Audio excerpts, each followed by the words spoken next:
નમસ્કાર, હું છું ભાવના ચૌહાણ. N7 ગુજરાતી ન્યૂઝમાં આપનું હાર્દિક સ્વાગત છે. ચાલો જાણીએ આજના મહત્વના સમાચાર.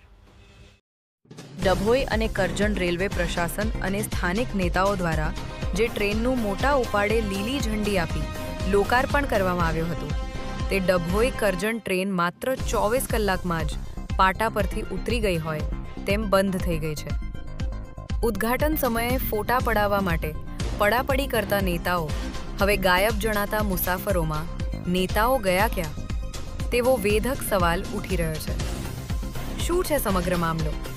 તાજેતરમાં ડભોઈ અને કરજણ રેલવે સ્ટેશન પરથી વડોદરા ડભોઈ કરજણ ટ્રેનનો ભવ્ય પ્રારંભ કરવામાં આવ્યો હતો. રેલવે મંત્રી કે સ્થાનિક નેતાઓ દ્વારા લીલી ઝંડી બતાવીને મુસાફરોને નવી સુવિધાના સપના બતાવવામાં આવ્યા હતા. પરંતુ આશ્ચર્યની વાત એ છે કે ઉદ્ઘાટનના બીજા જ દિવસથી આ ટ્રેન અચાનક બંધ કરી દેવામાં આવી છે. મુસાફરોની હાલાકી અને તંત્રની ઉદાસીનતા રોજની હાલાકી. ડભોઈ અને કરજણ વચ્ચે અપડાઉન કરતા નોકરિયાત વર્ગ, વિદ્યાર્થીઓ અને નાના વેપારીઓ રોજ આશા સાથે સ્ટેશન પર આવે છે. ટિકિટ બારી પર મોટો આંચકો. જ્યારે મુસાફરો ટિકિટ લેવા બારી પર જાય છે ત્યારે તેમને જાણવા મળે છે કે ટ્રેન તો બંધ છે. આને કારણે મુસાફરોએ મોડા ઘરે પરત ફરવું પડે છે અથવા મોંઘી ખાનગી ગાડીઓનો સહારો લેવો પડે છે. કાગળ પરની સુવિધા. લોકોમાં એવી ચર્ચા છે કે શું આ ટ્રેન માત્ર કાગળ પર જ ચલાવવાની હતી?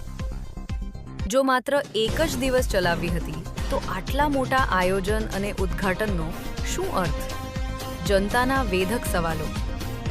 ઉદ્ઘાટન વખતે તો નેતાઓની ભીડ જામી હતી, પણ આજે જ્યારે જનતા હેરાન થાય છે ત્યારે કોઈ જવાબ આપવા તૈયાર નથી. શું આ માત્ર ચૂંટણીલક્ષી ગતકડું હતું કે રેલવે તંત્રનું મિસમેનેજમેન્ટ? એક સ્થાનિક મુસાફર ક્યારે ફરી દોડશે? ટ્રેન હાલમાં ડભોઈ અને કરજણ બંને સ્ટેશનો પર મુસાફરો ટ્રેન ક્યારે શરૂ થશે તેની કાગડોળે રાહ જોઈ રહ્યા છે. રેલવે તંત્ર દ્વારા આ બાબતે કોઈ સ્પષ્ટતા કરવામાં આવી નથી, જેના કારણે લોકોમાં ભારે નારાજગી જોવા મળી રહી છે. જો આગામી દિવસોમાં ટ્રેન નિયમિત શરૂ કરવામાં નહીં આવે તો સ્થાનિકો દ્વારા ઉગ્ર આંદોલન કરવાની પણ ચીમકી ઉચ્ચારવામાં આવી છે. આ હતા અત્યાર સુધીના મહત્વના સમાચાર. તો આવા જ સમાચાર જોવા માટે જોડાયેલા રહો અમારી સાથે. નમસ્કાર.